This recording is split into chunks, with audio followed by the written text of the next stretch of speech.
Today we're going to the moon in the Crust. This game puts you in the shoes of a CEO managing a lunar base, and your mission is to build and automate a thriving lunar colony/factory while balancing the needs of your colonists as well as extracting valuable resources. This game blends elements from favorites like Factorio, Satisfactory, and Surviving Mars, offering a unique twist with its lunar setting, both above and below surface. You'll be setting up complex production chains, managing scientific expeditions, and making critical decisions that affect your colony's survival. Also, there's a deep research tree to explore. Actually, there's 3 of them. So buckle up and let's dive right into it. And let's start with a new game, and we're going to play the storyline. However, just a disclaimer here, the NPCs talk a lot, and we'll skip over some parts, but eventually they give us the role to speak and allow us to speak. And before I do, let's stop this and watch the intro.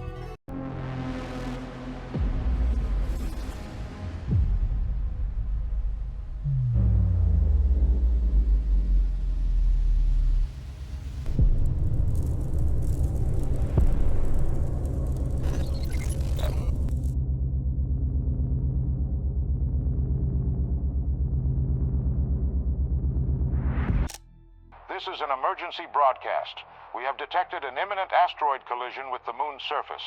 We are currently assessing the extent of the damage and the number of casualties. At this moment, our teams are working tirelessly to restore communication with lunar outposts. For those still on the moon, be aware that we are mobilizing all available resources to assist you. Conserve your energy and ration your supplies until further notice. Additional information will be provided as the situation unfolds. Stay tuned for updates. Over and out. I repeat, Crust has declared a state of emergency of the first degree. Commercial shipments and cargo landings are prohibited. All complexes, resources, and facilities on the moon are now under Crust control. All remaining facilities should switch to emergency frequency and report their status. Conserve energy and resources, and await further instructions. What's happening? Director, can you hear me? We're receiving reports that a meteorite collided with the moon and the state of emergency has been declared. Director, confirm you're on the line right now. Okay, first of all, before I do that, I'm going to press this button so the dialogue continues even if we don't click on it. And yes, I am the director. Let's see what this game has to offer for us. I'm gonna keep the game paused here, and let's talk a little bit about what's happening in the UI. We have the funding up here on the top left, then the balance of energy. So right now we're at minus 37 for some reason. However, we don't have anything consuming power except for the drones maybe, but I don't know if that's included.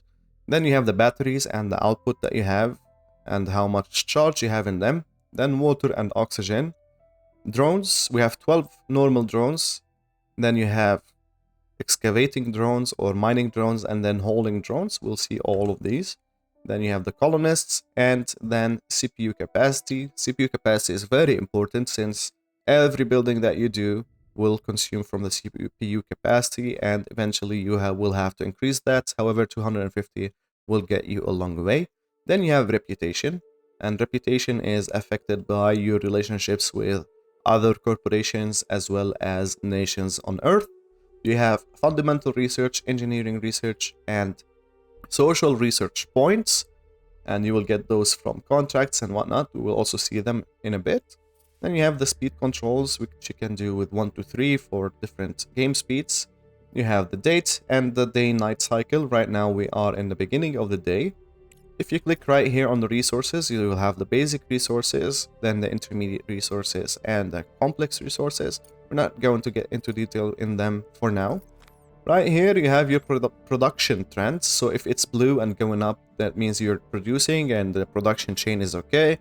If it's red and going down or in a standstill, then probably you are either consuming a lot of the material or your production chain is having problems. These ones are overlays that you can see later on. Then you have the switch to surface underground, and yes, you can go underground for mining operations and whatnot. And you can press tab to achieve the same. This one is the moon, and if you press X, it will actually take you to the surface of the moon up top. And if you scroll enough, then you will see the Earth there in the background. You have the journal with your active and completed quests, the encyclopedia if you'd like to read things, your achievements, and the statistics, which is still a work in progress. Let's go back to the surface. Then you have the research trees and the colonist assignments. The research trees is actually locked for now because of the story. And then you have the colonist assignment, which shows you what kind of colonists and what they're doing in the colony. Then you have the commerce center, which is also disabled because of the story and that we don't have the research for it. But this is where you buy and sell resources and complete contracts.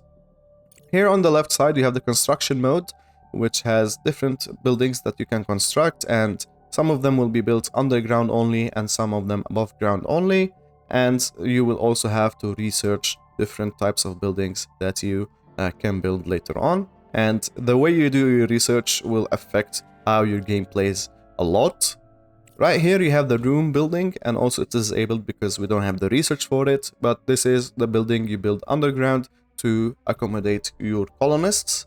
You have the utilities mode with wires, dismantling wires, an electronic board that hooks up rooms to the grid, and utility poles that can take multiple inputs for electricity. And actually, if we click on that, you can see the building has different, or for this one, for example, the elevator has 10 output slots for electricity. Consumers only have 1, and batteries have 3, and solar panels have 2.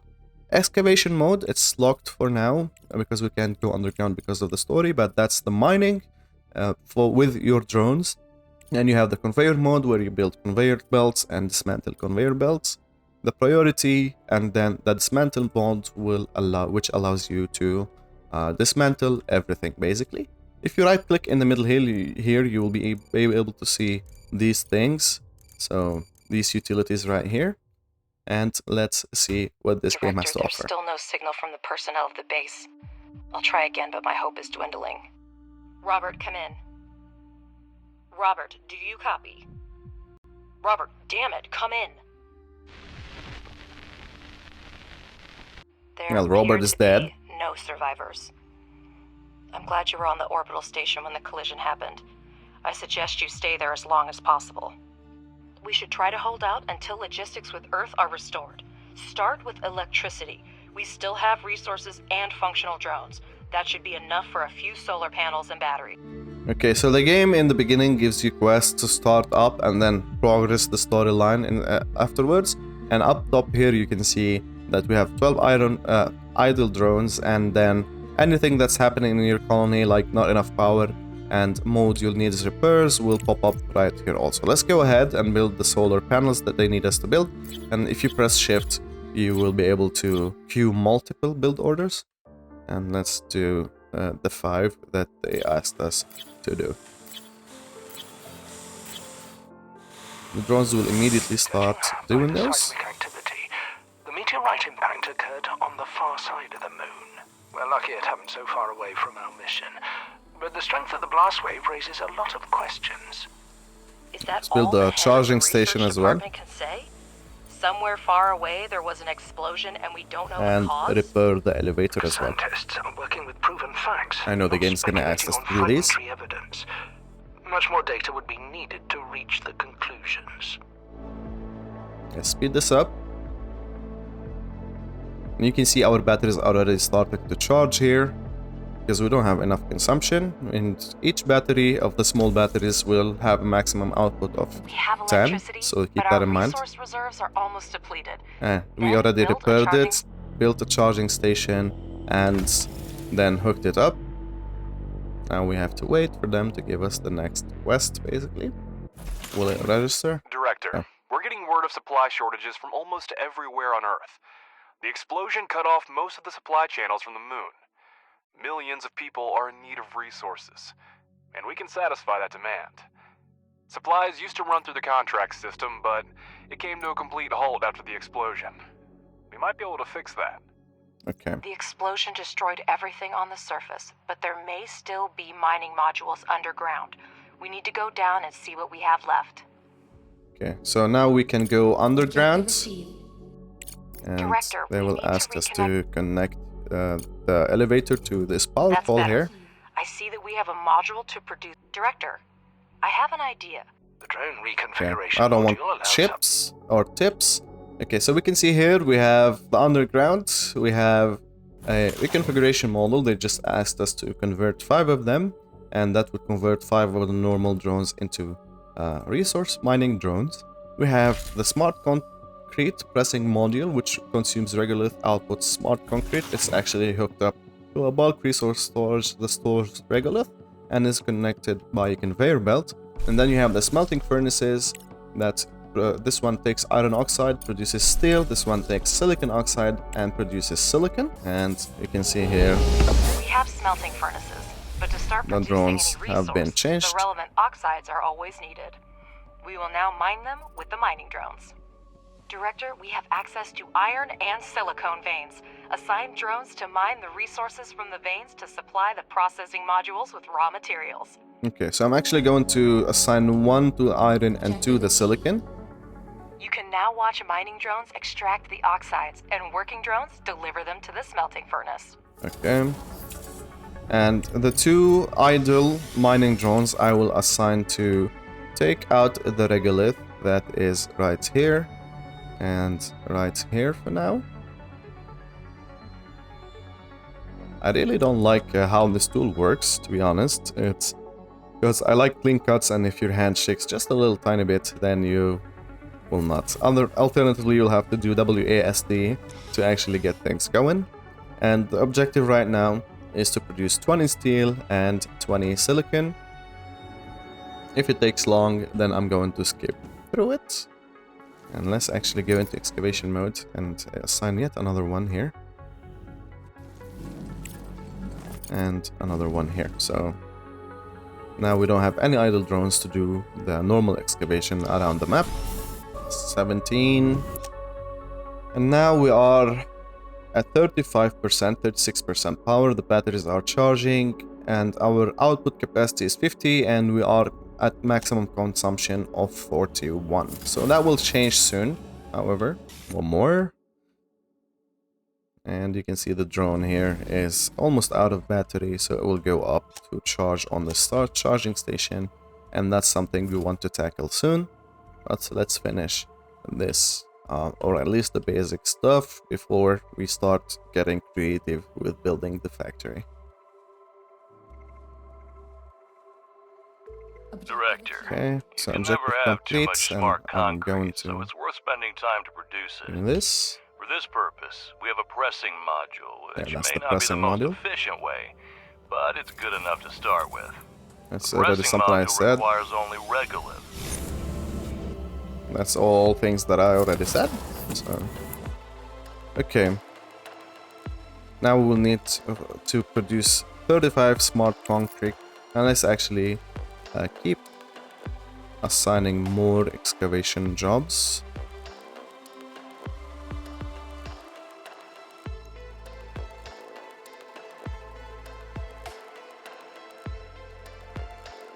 And there is hard rock around the map. Like these ones here, for example, we cannot mine them because our drones are not well equipped enough yet, and we'll actually have to do some research to unlock that technology that allows the drones to excavate these rocks together. And yeah, what I'm trying to do is free up this space that will allow us to build our conveyor belts in a straight line, just because I like straight lines. Oh. Director, here's the latest news regarding contracts. To resume shipments to Earth, we'll need to restore communication and significantly expand production. If we manage this in the near term, I'll negotiate an extremely lucrative contract with the aerospace company FASM. They've lost their supplier and are willing to pay generously for an urgent order. I'm still looking into the matter, but be prepared to devote all resources to this effort if you want to maximize the benefits. I'll return as soon as new information becomes available. Got it. Okay, 2 more concrete that we need. How's our resources looking? I've got a few resources now. Well, that's a start. There should be enough. Thank you. We have enough smart concrete, and now we got to wait for the next objective. and we can see we are already in the night cycle and we are already consuming power, and this Director, we have a will message last on us the 20 emergency days, channel. 21 days. I'll put it on the screen. Attention. This is Arthur Moore, commander of the Hope 2 orbital station. The station has sustained severe damage from multiple collisions. We have lost key control modules. A hard moon landing will occur in the coming weeks. Request assistance from anyone who hears this message. All crew members are ordered to take shelter in Block 4. I repeat. Well, understood. The debris from the meteorite impact must have gotten Hope 2. I'm already contacting Crust to report it. Director, my name is Clyde Draper, and I lead the Crust search and rescue operation. We are aware of the situation with Hope 2, and are already developing an evacuation plan. There's still a chance to restore resource mining and production at your facility, and it's in our mutual interest for you to assist us. We need a place to accommodate the rescued crew, and your base is the most suitable candidate for this. Crust will provide you with the necessary equipment and scientific resources to carry out the assigned tasks. Okay, so behind this dialogue lies the selection for the high difficulty or the normal difficulty, but we have to listen to some NPCs talk before that, so be mindful of that. This decision is very important for how your playthrough goes. With all due respect, Director, I do not share your doubts. People are in danger, and if it's in our power to help them, we must do so. With all due respect, Alice, altruism has clouded your judgment. Crust is clearly asking for grant aid that we cannot afford right now. I suggest we focus on restoring production and resuming shipments to Earth, where resources are urgently needed right now. Also, I've negotiated a prepayment with FASM. We can use their funds if we start reestablishing the contract system now. All you care about is profit. If that's the case, think of the technology Crust will provide. It's worth as much as our base in its current state. Do we pay a fair price for their technology? Don't forget, Director, by accepting Crust's offer, we will allow them to decide how our base is developed. We'll have to focus on the construction of the living quarters and postpone the expansion of high-tech manufacturing and investigation of the meteorite case. Crust is going to accommodate the surviving Hope 2 crew members at your base in exchange for equipment and technologies for us to carry out a rescue mission. If you accept Crust's offer, you will lose access to the FASM contract, for which the corporation is willing to pay upfront. Okay, well, the high difficulty is a work in progress still. Although I like to go with high difficulty for every single game that I play. And actually, in my test run, I went for the high difficulty. However, I ran into a few issues, and I don't want to do that again. So the normal difficulty, and a few issues, I mean bugs and whatnot, not gameplay issues. We're going to go with the normal difficulty here. However, I didn't play it yet, but it doesn't say it's a work in progress. So that's why we're going with it. And the difference between the two, at least the apparent difference here, is that for this one you get 60 funding with research points, and also you will have to build your colony to accommodate the crew as fast as possible. And this one is the normal difficulty. You will get 100,000 credits, access to contract system, and you will be able to more freely build your colony here. So let's go with that. I hear you. Crust is capable of organizing a rescue operation independently, but the explosion damaged the system for communicating with the nearest facilities. You need communication for full operations on the moon, and we need it to rescue the crew of Hope 2. Your base is the closest to the repeater, and we can provide the equipment for the repairs. It's a mutually beneficial proposal, Director, but I understand if you want to discuss it with your colleagues again. I'm actually not going to discuss it with my colleagues. I will take the offer. They will give us a rover to explore the surface of the moon, and let's take the Pleasure offer. doing business with you. We'll send you the Rover Scout and the coordinates for the repeater shortly. Don't call me cynical, but the best we can do under the current circumstances is try to salvage the equipment that miraculously survived. Well, let's not waste any time. Professor, you prepared a research plan before starting the expedition. Absolutely. First, we need to increase production. We have smelting furnaces, but we need extractors and refineries to extract the oxides. Mm-hmm. Director, Okay, so the research tree is open now. On the iron and Let's silicon. actually pause the game while we do that. So they want us to do extraction, underground mining, and regolith refinery. And also I'm going to queue up conveyors and a geological or geophysical prospecting, because we have only engineering science points, and queuing them up will not waste our precious science points if we forget to queue up any research. And there are 3 extensive trees of research, like I said earlier, and the list goes on. I'm just not going to scroll all the way. It's a hardship. However, we can only do the engineering tree for now, at least for now. So let's go ahead with that and wait until the research is done.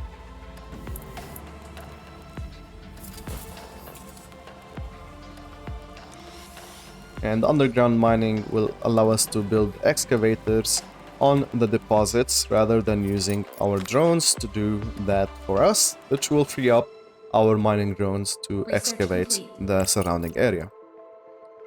Okay, so let's build these. One right here and one right here. And I know they're gonna need power, so let's immediately hook them up to the network.